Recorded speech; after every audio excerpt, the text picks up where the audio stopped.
Doctor Niharika. ఈరోజు మనము pre conceptional counselling and care గురించి తెలుసుకుందాం.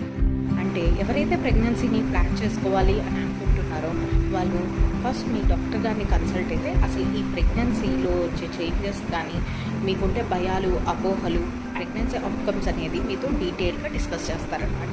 మీకు కొన్ని బేసిక్ హెల్త్ చెకప్ అనేది చేస్తారనమాట. అంటే మీ బీపీ ఎలా ఉంది, బ్లడ్ షుగర్ లెవెల్స్ ఎలా ఉన్నాయి, థైరాయిడ్, వీటన్నిటి గురించి కూడా హెల్త్ చెకప్ చేస్తారు. అలాగే ఒక డీటెయిల్ హిస్టరీ నోట్ చేసుకుంటారనమాట. అబౌట్ ఏమైనా మెడికల్ కండిషన్స్, అంటే మీరు ఇంతకుముందు ఏమైనా డ్రగ్స్ యూస్ చేస్తున్నారా, చిన్నప్పటి నుండి మీకు ఏమన్నా ఆరోగ్య సమస్యలు ఉన్నాయా, అండ్ నెక్స్ట్ మీ ఫ్యామిలీలో ఏమన్నా హిస్టరీ ఆఫ్ డయాబెటీస్ కానీ, హార్ట్ డిసీజెస్ కానీ, హైపర్ థైరాయిడిజం కానీ అలాంటివి ఏమన్నా ఉన్నాయా, నెక్స్ట్ వచ్చేసి మీకు ఇంతకుముందు ప్రీవియస్ మిస్క్యారేజెస్ కానీ, అబోషన్స్ కానీ, అనామలీ బేబీస్ కానీ అలాంటివి ఏమన్నా హిస్టరీ ఉందా అన్నది కూడా డాక్టర్ గారు నోట్ చేసుకుంటారనమాట.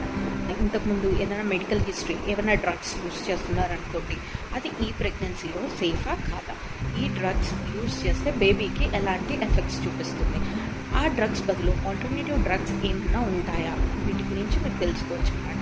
అలాగే మీరు rubella and hepatitis immunisation complete చేసుకున్నారా లేదా, ఒకవేళ కంప్లీట్ చేసుకోకపోతే ఆ షెడ్యూల్ని కంప్లీట్ చేసుకున్న తర్వాత ఎప్పటి నుండి మీరు మీ ప్రెగ్నెన్సీ అనేది ప్లాన్ చేసుకోవచ్చు అనేది కూడా తెలుసుకోవాల్సి ఉంటుంది.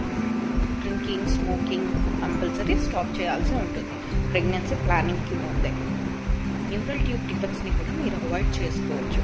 ఎలాగా అంటారా, ఫోలిక్ యాసిడ్ సప్లిమెంటేషన్ అనేది మీరు ప్రెగ్నెన్సీ ప్లాన్ చేసుకుని 4 వీక్స్ నుండి స్టార్ట్ చేశారనుకోండి, అండ్ అది 12 వీక్స్ ఆఫ్ ప్రెగ్నెన్సీ వరకు కంటిన్యూ చేస్తే ఈ న్యూరల్ ట్యూబ్ డిఫెక్ట్స్ని అవాయిడ్ చేసుకోవచ్చు.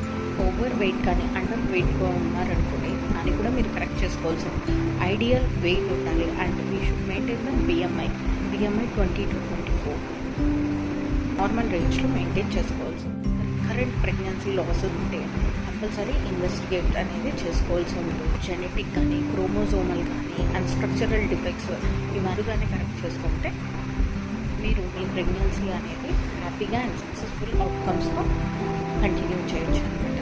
సో మీరు ప్రెగ్నెన్సీ ప్లాన్ చేసుకోవాలి అని అనుకుంటుంటే కంపల్సరీ ముందుగానే మీ డాక్టర్ గారిని కన్సల్ట్ అవుతే బెటర్ అండి. Thank you.